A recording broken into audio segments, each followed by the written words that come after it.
All right, my man, you with Nicovelli on Kings on 34th Street, man. State your name and let them know who you be, bro. My name is Shakim. You know what I'm saying? Shakim Cologne Patterson. All right, and you're a Knicks fan. I am a #1 New York Knicks fan. You know what I'm saying? When we talk Knicks, we talking about the Knickerbockers. Okay, and who's your favorite player, man? Who's my favorite player of all time? My Yeah. most favorite player of all time would have to be Charles Oakley, and we would have to talk about Patrick Ewing. Okay, all right, You know all what I'm right. saying? George Tom Hoyer Destroyer. All right, was you disappointed when Ewing didn't bring the chip to New York, man? Yes, I was extremely disappointed because all he had to do was slam it instead of trying to look like Julius Irving with the finger roll. You know what I'm saying? And the Knicks would have won a championship over the Houston Rockets. Okay, all right. Now, as we moving on, right? Because the Knicks been through a lot, you know, Ups and downs. ups and downs. Battles with the Chicago Bulls, Yo. Indiana Pacers. Yeah, and so forth. Now we moving up to what's going on today. Today, the Well, Knicks, under Tom Thibodeau, man. the Knicks is going through what is called a transformation. You know what I'm saying? They trying to rebuild, but the rebuilding that they doing right now is not working because they still believing in the old system of Wait, I have to stop you right there. Why do you say that when the Knicks just got through having a successful season? That's Successful season is when a successful season to me is when you bring it all the way home. You know what I'm saying? Not a successful season of looking good and getting to where you think you're going to do it. A successful season is building a franchise that's going to take the whole thing, my brother. That's what a successful season is. You know what I'm saying? Successful season is putting all the chips together in order to win the whole thing. okay. So we in rebuild mode. Rebuilding. Oh, That is so is it safe to say that we moving in the right direction? yes, as long as we keep getting the necessary chips, the necessary players in order to get us to the whole thing to win a championship, to bring it back to New York. You know what I'm saying? Bring it back to New York.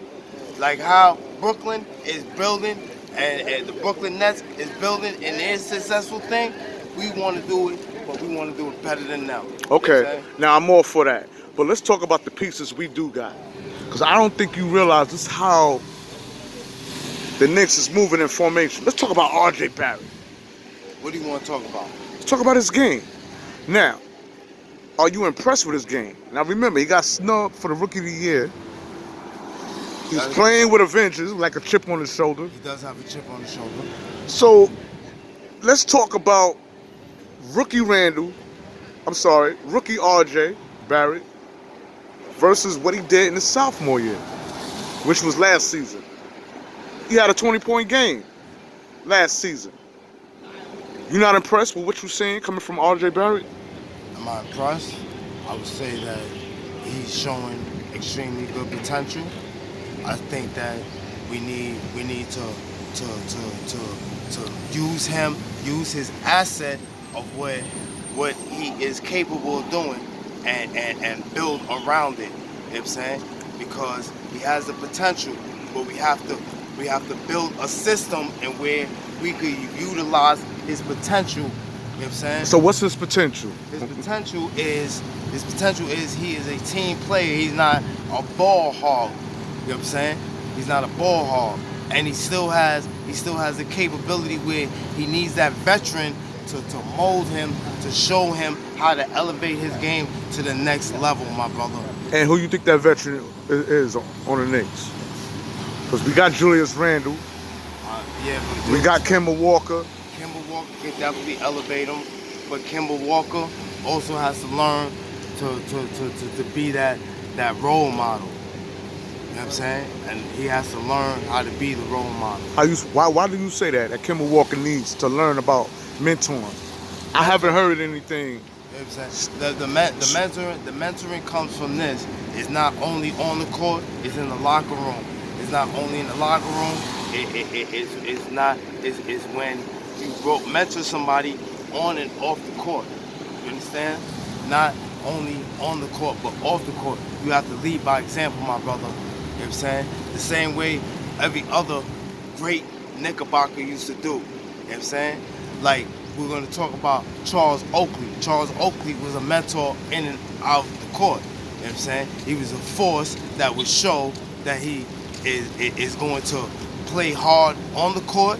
He's going to stand up for his players. He will take that extra foul and he will take that extra hard diving out off court, out of bounds for the ball.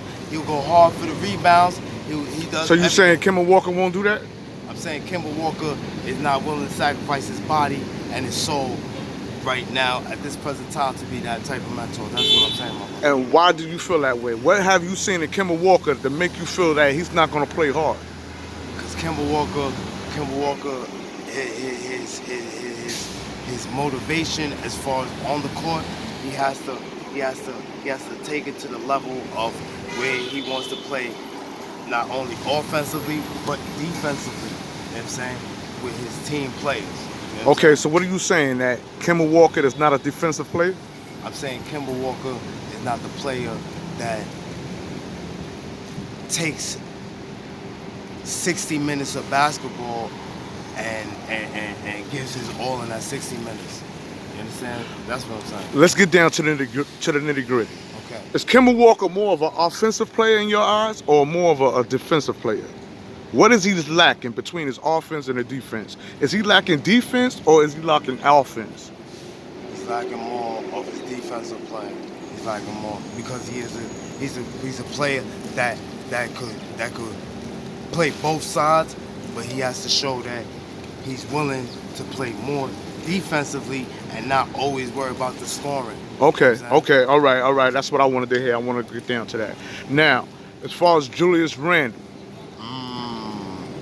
Julius Randle, baby. I mean, he talk to me, stepped it up. See, this is why we talking about a vision of a diamond in the rough. You know what I'm saying? This man is capable of doing things that if he puts his heart to it, this man could be the person that shows that he could not only be the defensive player of the year, but this man could also get a scoring title.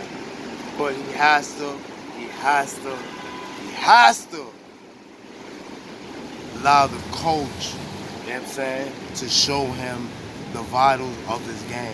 You know what I'm saying? This is not street ball. This is professional, organized ball.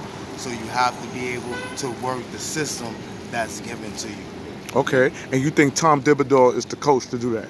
No, I don't think. You don't like Tom Thibodeau as the New York Knicks coach? I'm not saying I don't like him as a coach. I'm just saying that he has to realize the pieces that's given to him and put these pieces together to make it work as one. Out of all the coaches the Knicks had, man, from Van Gundy to Pat Riley. Pat Riley is probably one of the most asset coaches that had, but Pat Riley was stuck in back in the days and not realizing that this right here is a whole different era of ball playing. And Van Gundy? Van Gundy was a great player. Van Gundy gave coach. Us a great player, and also, no, I'm saying player because when I say player, I'm talking about his coaching, I'm man. talking about, when I say player, I'm talking about him being able to show them on the court where they need to lack and what they need to do. But he's a great coach who did that. You called him a player. I call him a player because he was one of the coaches that would be on the court and practice and show them what they need to do as far as this is how you need to hold your player. This is how you need to use your pick and roll.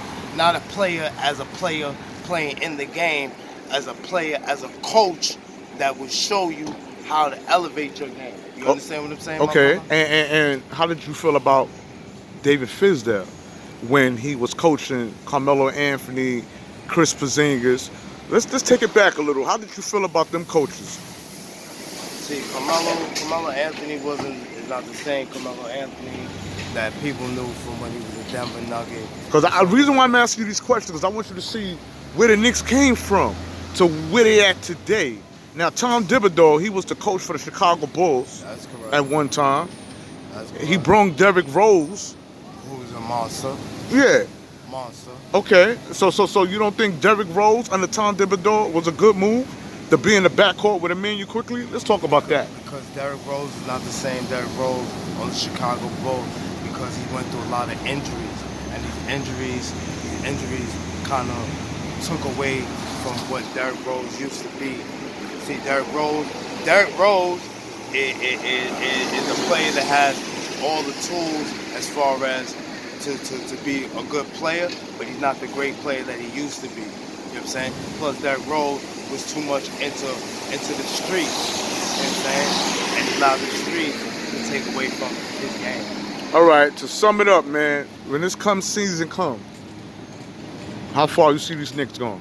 I see the Knicks making it. I see the Knicks making it to the First round playoff again, second I round. think it's more like second round, depending on how we look when it comes to the All-Star break. Once this All-Star break come, you know what I'm saying, and it shows how we playing, I think we can make it past the second round.